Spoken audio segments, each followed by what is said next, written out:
नमस्कार, मैं डॉक्टर श्रद्धा तिवारी, सह आचार्य राजनीति विज्ञान, राजकीय मीरा कन्या महाविद्यालय उदयपुर। प्यारे बच्चों, कल हमने मनु के जीवन का परिचय, मनु की स्मृति और मनु के द्वारा प्रतिपादित राज्य के सप्तांग सिद्धांत के ऊपर चर्चा की थी। आज मनु ने राज्य का जो स्वरूप बताया है, राजा क्या होता है, राजा के कार्य क्या होते हैं, उसके राजनीतिक विचार क्या होते हैं, इन सब पे हम चर्चा करेंगे। राज्य का स्वरूप, nature of the state. Manusmriti में राज्य का स्वरूप सावयव ऑर्गन्स मिलता है। मनु के अनुसार राज्य के 7 अंग हैं, जो हम पहले भी बता चुके हैं: स्वामी, मंत्री, और राष्ट्र, कोश, दंड और मित्र। ये 7 राज प्रकृतियां हैं। इनसे युक्त सप्तांग राज्य कहलाता है। राज्य की ऐसी धारणा व्यक्त करने में मनु ने राज्य के सावयव स्वरूप की कल्पना की है। मनु ने सप्तांग सिद्धांतों की व्याख्या करते हुए यह बताया है कि 7 अंग राज्य को उसी प्रकार थामे रहते हैं जिस प्रकार त्रिदंड सिपाही को तीनों डंडे सहारा देकर थामे रहते हैं। राजा के बारे में मनु की ये विचार हैं। मनुस्मृति के अनुसार भगवान ने इंद्र, वायु, यम, सूर्य, अग्नि, वरुण, चंद्रमा और कुबेर का सारभूत नित्य अंश लेकर राजा की सृष्टि की। अतः राजा देवतुल्य है। मनु के अनुसार राजा का पद दैवी है। यदि इस पद को धारण करने वाला व्यक्ति बालक भी हो तो भी उसका देवता के समान सम्मान किया जाना चाहिए, क्योंकि वह नर रूप में है। देवता राजा से द्वेष करने का अर्थ स्वयं को विनाश की ओर ले जाना है। मनुस्मृति के अनुसार राजा ना तो ईश्वर है, ना देवता और ना उसका प्रतिनिधि, बल्कि विविध देवता राजा के शरीर में प्रविष्ट होते हैं। इसलिए राजा स्वयं एक महान देवता बन जाता है। मनु द्वारा प्रतिपादित राजा का दैवी सिद्धांत पाश्चात्य देशों के मध्ययुगीन दैवी सिद्धांत से भिन्न है। पाश्चात्य विचारक राजा को ईश्वर का प्रतिनिधि और निरंकुश मानते हैं, जबकि मनु ना तो राजा को ईश्वर का प्रतिनिधि मानते हैं और ना निरंकुश। मनु राजा को दैवी इसलिए मानते हैं क्योंकि विविध देवता राजा के शरीर में प्रविष्ट होते हैं। राजा के ऊपर धर्म और नैतिकता के अनुसार आचरण करने की मर्यादाएं हैं। वह धर्म का उल्लंघन नहीं कर सकते। मनु राजा के गुणों का वर्णन करते हैं। मनु के अनुसार राजा को ब्राह्मणों के प्रति सदैव संवेदनशील और नियमशील रहना चाहिए। राजा जितेंद्रिय बने, काम व क्रोध से उत्पन्न व्यसनों का पूर्वक त्याग करे, क्योंकि जो राजा इनमें फंस जाता है वह विनाश की ओर चला जाता है। राजपद ऐसा व्यक्ति धारण कर सकता है जो सत्यवादी, बुद्धिमान, धर्मपरायण, त्रिवर्ग, अन्वेषकी, दंड नीति और लोक व्यवहार से वार्ता, कृषि, व्यापार आदि के रहस्य का ज्ञाता, वेद तथा शास्त्रों का ज्ञाता और उनके अनुसार आचरण करने की सामर्थ्य रखता है। राजा के कार्य।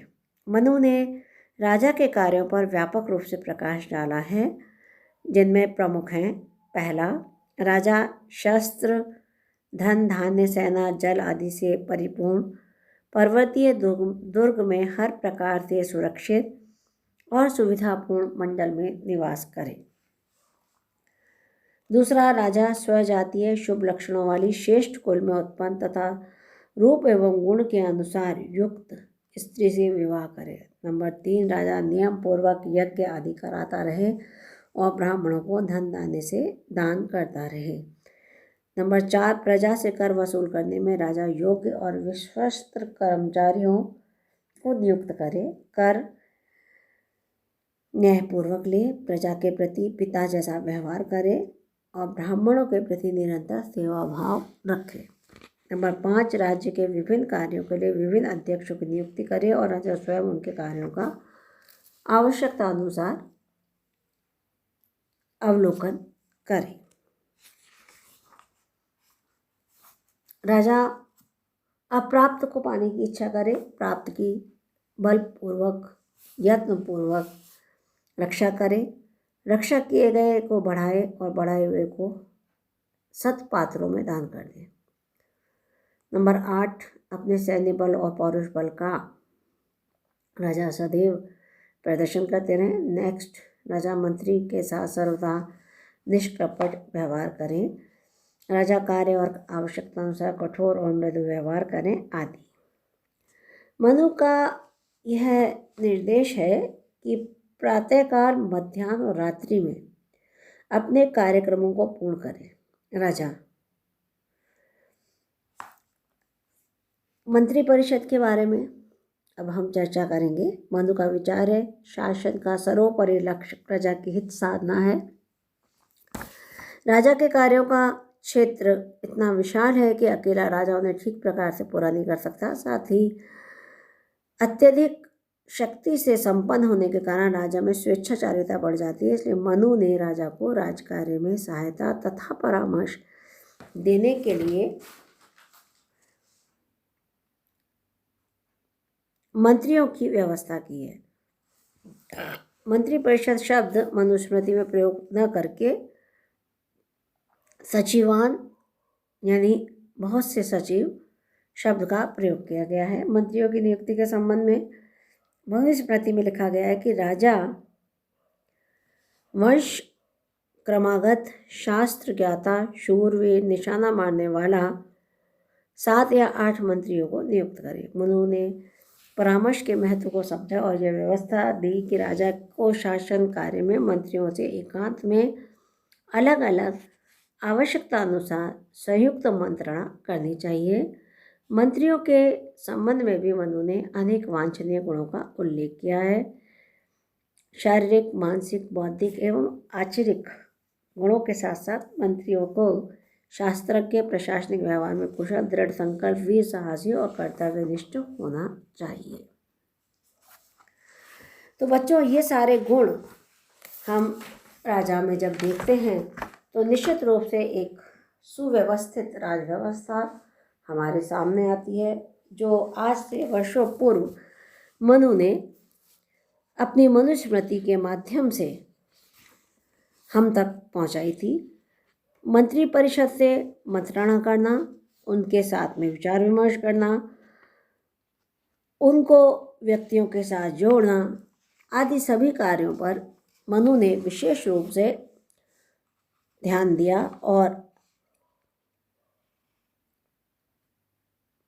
मंत्रियों के दायित्वों और अधिकार को स्पष्ट किया।